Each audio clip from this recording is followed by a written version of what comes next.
मम्मा मुझे कुल्फी खानी है, प्लीज ला देना। मम्मा देखे ना, अब तो मौसम भी खत्म होने वाला है और मैंने अब तक कुल्फी नहीं खाई। मैंने तुमको कितनी दफा कहा है जिद ना किया करो, कुल्फी से तुम्हारा गला खराब हो जाता है।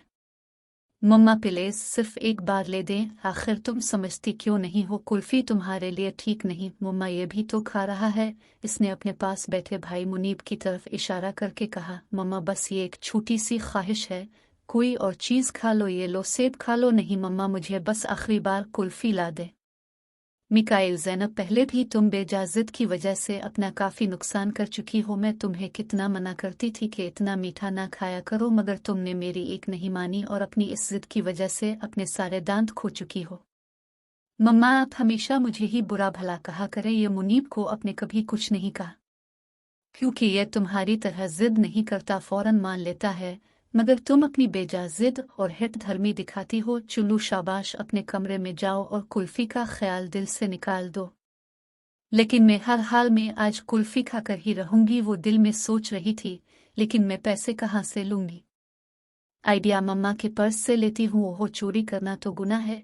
फिर मम्मा बोलेगी कि मिकाइल चोर है और अल्लाह मियाँ भी गुनाह देंगे। चलो बाद में मम्मा को बता दूंगी। इसे पैसों के लिए ज्यादा मेहनत की जरूरत न करनी पड़ी। किचन में रखे हुए पैसे अलिफाटे कर वो घर से बाहर निकलने का मौका तलाश करने लगी। जल्द ही उसे मौका मिल गया। वो सबसे नजरें बचाकर कुल्फी वाली दुकान पर पहुंच गए।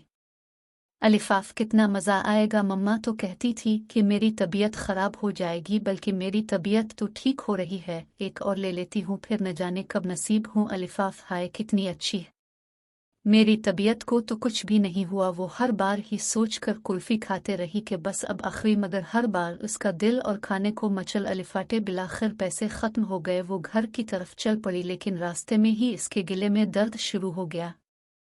हाय अल्लाह, अब क्या होगा? मम्मा तो मुझे मारेगी, उन्हें पता चल जाएगा कि मैंने कुल्फी खाई है। नहीं, मुझे घर नहीं जाना, मम्मा मुझे मारेगी, उन्होंने मुझे कुल्फी खाने से मना किया था। घर गई तो मम्मा तो मुझे सख्त मारेगी, मुझे यही रहना है, घर नहीं जाना। हाय सांप, सांप इसकी तरफ बढ़ रहा था। वो मुसलसल चीख चीख कर रो रही थी और रोते रोते ही बेहोश हो गई। अलिफादेर फरियाल मलिक ने रू रू कर सारा घर सर पर अलिफाटे रखा था। अल्लाह, मेरी मिकाइल जहाँ कहीं भी हो इसे खैरियत से रखना, मेरे मौला मेरी बेटी की हिफाजत करना। अफान मलिक ने पुलिस को इत्तला कर दी, जगह जगह जाकर खुद ढूंढा, मगर मिकाइल ज़ैनब ना मिली। जिस दिन से मिकाइल गायब थी, इस दिन से फरियाल मुख ने कुछ भी नहीं खाया था। मुनीब अहमद फरियाल की हालत देखकर रो पड़ता और दिल से अपने नन्हे नन्हे हाथों को अलिफाटे कर अपनी आपी के मिलने की दुआ करता। ऐसे ही आपी को लगता था कि मम्मा इससे प्यार नहीं करती, बल्कि मम्मा तो इसको मुझसे भी बढ़कर प्यार करती है। तभी दरवाजे पर बेल हुई। अफान दरवाजे पर गया।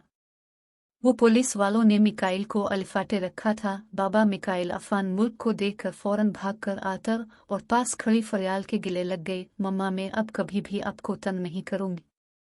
मम्मा, मैं जान गई हूँ कि आप मेरी भलाई के लिए ही मुझे डांटती हैं। अब मैं कभी भी जिद नहीं करूंगी।